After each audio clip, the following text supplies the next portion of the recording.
Selamat pagi, Bapak Ibu yang dikasihi dan berkati Tuhan. Selamat berjumpa kembali dalam program Roti Gembala, sebuah perenungan untuk firman Tuhan yang mengantar ke dalam hidup kita untuk kita mulai hidup kita hari ini.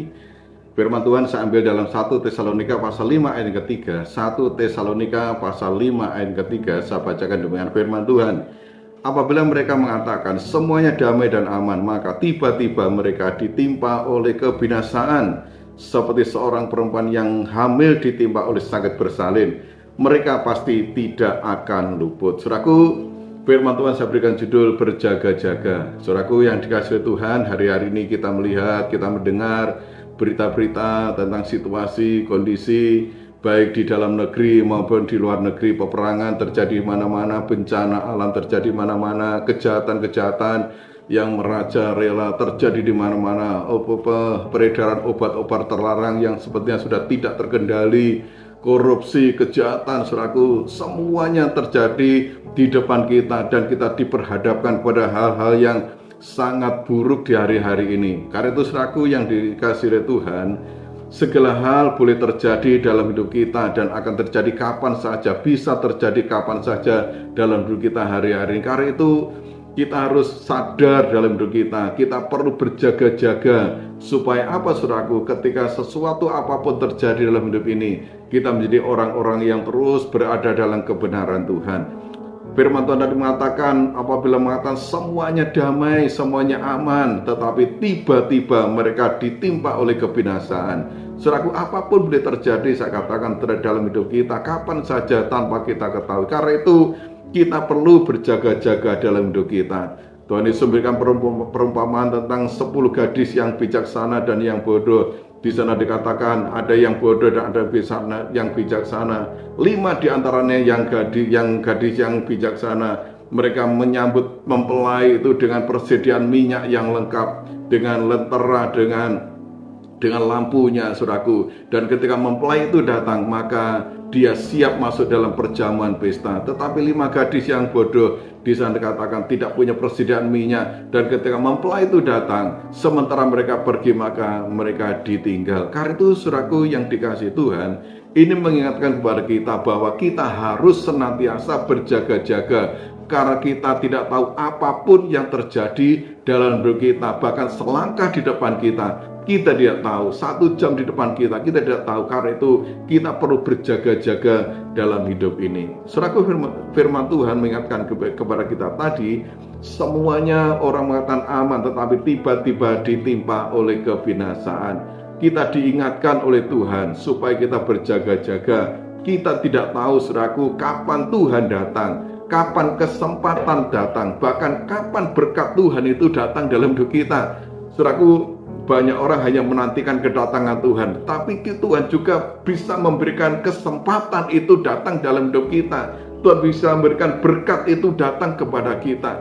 Saudaraku, kita banyak orang yang tidak bersedia, tidak siap ketika Tuhan datang saja. Tetapi kesempatan Tuhan berikan kepada kita, berkat Tuhan berikan dalam hidup kita, kadang-kadang kita tidak sadar dan kita tidak siap untuk menerima berkat Tuhan. Karena itu saudaraku yang dikasihi oleh Tuhan, siapkan diri kita untuk menerima semua apa yang akan Tuhan berikan dalam hidup kita. Apakah kedatangan Tuhan, apakah kesempatan, apakah berkat Tuhan yang akan datang bagi kita. Amin saudara. Karena itu saudaraku, kita perlu mewaspadai beberapa hal supaya kita menjadi orang-orang yang berjaga-jaga. Nah, yang pertama saudaraku, saya katakan jangan kita merasa kuat.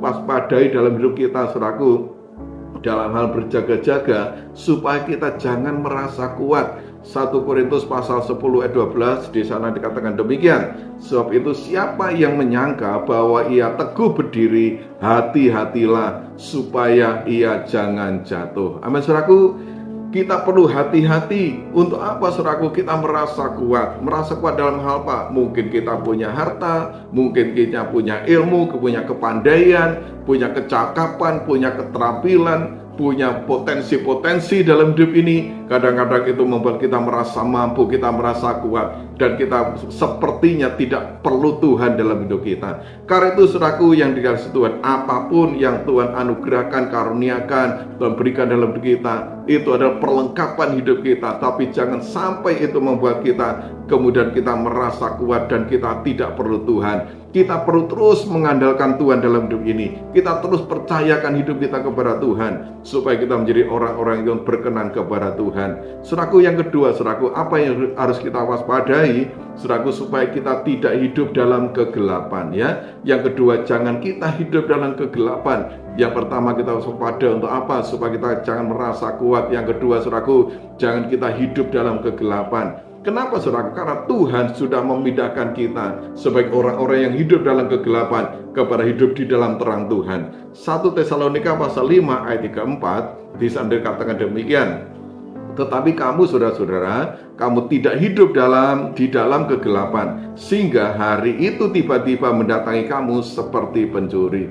Saudaraku, kita tidak hidup di dalam kegelapan. Kita bukan orang-orang yang hidup dalam kegelapan, tetapi hidup dalam terang Tuhan. Karena itu, saudaraku, hiduplah sebagai orang-orang yang sebagaimana Tuhan tentukan dalam hidup kita. Kenyataannya, saudaraku, kita sadari, saudara adalah anak-anak terang. Kita adalah bukan anak-anak kegelapan. Kita tidak bisa menantikan Tuhan sementara kita juga hidup dalam dosa. Saudaraku, banyak orang dia berseru-seru kepada Tuhan, meminta pertolongan Tuhan, tetapi sementara juga melakukan dosa dalam hidupnya. Saya katakan, banyak orang yang datang kepada saya konsultasi tentang bagaimana hidupnya yang berdosa. Dia katakan, aku berdoa kepada Tuhan tidak menjawab doa saya. Dan saya katakan, hiduplah benar dulu di hadapan Tuhan, baru Tuhan akan menjawab doa kita. Amin, saudara. Tuhan tidak akan menjawab doa orang yang hidup terus dalam dosa. Nah, saudaraku yang kasih Tuhan, Ulangan 28 ayat 15 di sana katakan demikian. Tetapi jika engkau tidak mendengarkan suara Tuhan Allahmu dan tidak melakukan dengan setia segala perintah dan ketetapannya yang kusampaikan kepada hari ini, maka segala kutuk ini akan datang kepadamu dan mencapai engkau. Saudaraku, ketika kita tidak percaya kepada firman Tuhan, tidak melakukan firman Tuhan dengan setia, tidak percaya kepada ketetapan Tuhan, perintah Tuhan kita tidak lakukan, maka bukan berkat yang datang, tetapi kutuk yang datang atas kita. Karena itu, saudaraku yang dikasih Tuhan, kita perlu taat kepada perintah Tuhan. Kita perlu menyadari bahwa kita ini orang-orang yang hidup dalam terang Tuhan. Karena itu jangan kembali kepada kegelapan. Rasul Petrus mengatakan seperti anjing yang kembali kepada muntahnya, kepada babi yang kembali kepada kekubangannya. Saudaraku, jangan kita kotori diri kita kembali, jangan kita cemarkan hidup kita kembali, supaya Tuhan menjawab doa-doa yang kita naikkan kepada Tuhan. Amin, saudara. Nah, ya saudaraku, yang ketiga, kita harus mewaspadai apa, saudaraku, supaya kita jangan biarkan roh kita tertidur. Jangan biarkan rohmu tidur. 2 Timotius pasal 3 ayat yang kelima, 2 Timotius pasal 3 ayat yang kelima, di sana dikatakan demikian. Secara lahiriah mereka menjalankan ibadah mereka, tetapi pada hakikatnya mereka memungkiri kekuatannya. Jauhilah itu. Saudaraku, banyak orang yang beribadah kepada Tuhan, banyak orang yang beribadah kepada Tuhan, bahkan melayani Tuhan, tetapi hidupnya jauh dari Tuhan. Dia memungkiri kekuatan ibadahnya. Saudaraku, cirinya apa, saudaraku? Orang yang memungkiri ibadah, kekuatan ibadah itu, ibadah dengar firman Tuhan, tetapi tetap khawatir, tetap takut, tetap cemas dalam hidupnya.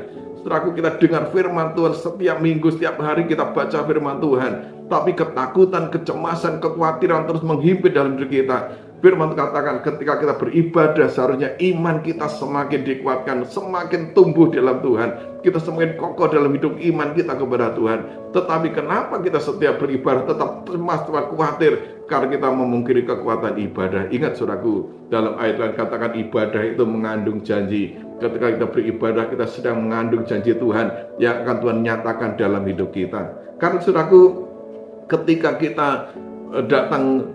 kita memungkiri kekuatan ibadah kita, cirinya apa? Kita bersungut-sungut, kita marah.